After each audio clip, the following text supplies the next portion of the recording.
Hey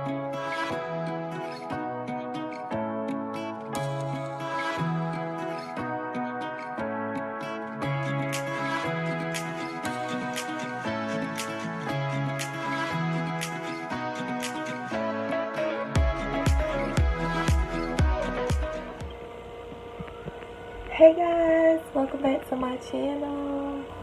If you're new, welcome. I'm Marie, MJ Francois, and if you haven't already, make sure that you like, comment, share, and subscribe. Alright, so this is a Bible study. Obviously, we're going to get right into it. So, today we're doing Mark chapter 4, verses 35 through 41. I'm going to be real comfortable, okay? I have my NIV here and my KJV, so if I look down, I am reading my Bible. Right? Yeah, because certain ways that it phrases something in one version of the Bible, I appreciate that more versus the other way. So that's why I have both of them here.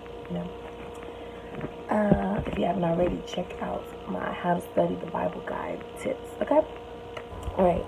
So, verse 35 starts with saying, "And the same day, when the evening was come, he said unto them, Let us pass over into the other side.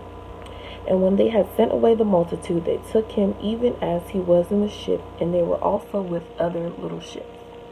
So around them there were other ships.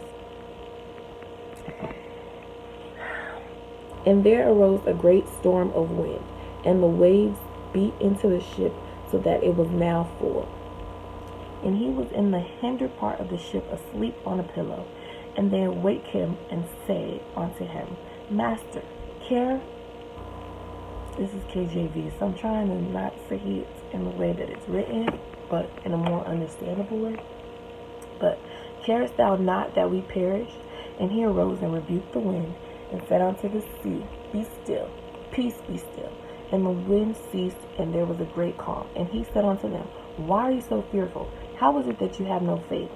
And they feared exceedingly, and said one to another, What manner of man is this, that even the wind and the sea obey him?" Alright, so let's start with the bottom part, right?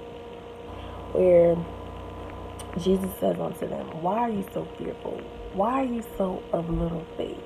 And the disciples respond, or the disciples respond, what type of person is this? Like, he's able to calm the storm and tell the wind to just relax.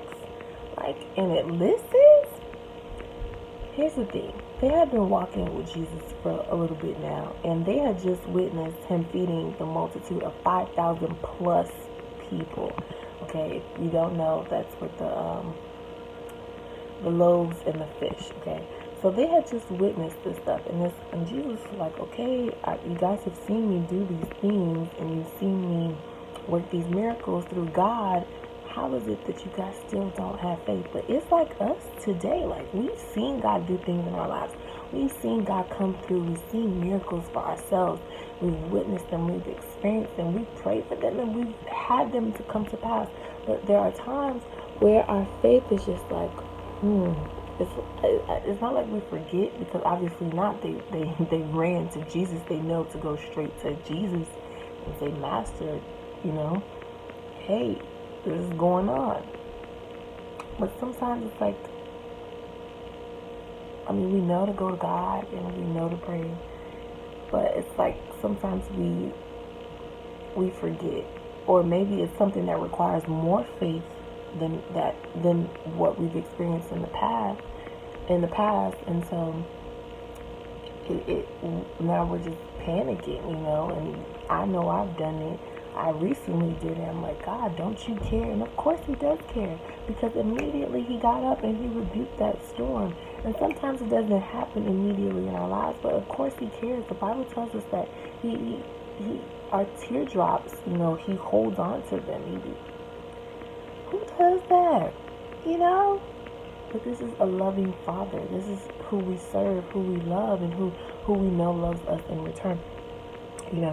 And I want to go back to verse 35, because when I first read, I've read this story so many times, but this time that I read it, it just it jumped out on me. Why? Because I've had a particular need in my life, and this particular verse in 35 applies to that particular need. Okay, where it says, "In the same day the evening was come, and he said unto them, Let us pass over to the other side." Before the storm came, before the wind and the waves, which those represent distractions, trials, and tribulations in our lives, we might think, well, I'm not going on a ship or anything like that. But how does it relate to us today? It relates to us because those are the distractions that the enemy sends our way. Those are the little minute things that we're just looking like, really? Really? Where did this come from? It said first the wind. That's a lot of noise. That's a lot of noise. And the crashing of the waves, that's the foolishness. But it's these things happening back to back, and then it's not only a lot of waves, but now the water's getting into the boat, and it looks like we're in severe danger, right to the point of death. And that's how they felt. Like, don't you care that we perish? They were in danger, but they weren't dying.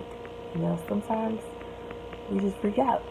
But before all of those distractions came, before the trials and tribulations came, Jesus said we are going to the other side. And that's what I want to remind you and me, that God said we're going to the other side. We're going to have that promise. He's going to do that particular thing in our lives. And we need to remember that every single time that these things are coming our way, or as we're going through the process, they had to go through the process in order to get to the other side. But before they even got in the boat, before the foolishness came, God said we're going to the other side. And God had power over the things that came. So we need to run to God. We need to run to Jesus and remember, like, God has power over these distractions. God has power over these things. We need to learn as we're going through the process, whatever God is trying to teach us through the process and whatever stuff comes our way. But we need to keep our eyes focused on Jesus. And I just want to remind all of us that keep our eyes focused on Jesus. Just as when Peter was walking on water, he took his eyes off Jesus and then he started sinking. We need to remember to keep our eyes focused on Jesus, because when we take our eyes off of God, we start sinking, we panic, we start trying to do things in our own strength, and that's not going to work. Okay? We need to remember also that all the promises of God are yes and amen. That means yes and amen. What he says he will do, he's not a liar. He's not a man that he will lie. He doesn't repent from his words.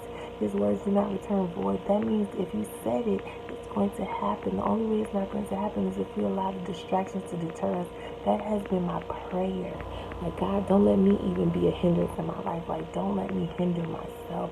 Don't let me mess up myself. Okay? And that's what the enemy wants. But we have to keep our eyes focused on Jesus and remember, write it down if you have to, what God says he's going to do in your life. And keep reminding yourself, especially when it looks contrary to that word. Like, no, doubt, take captive of that thought, because that's not what God said concerning my life. And this is what God has to say. Rebuke those things immediately. Alright, so I just want to remind you guys, we're going to the other side. If the other side represents a promise, if the other side represents a calling, whatever the other side represents in your life, remember that God, before anything else came, God first said that we would go over to the other side. Amen. God bless you. Good night. Or have a good morning, wherever time you're watching this.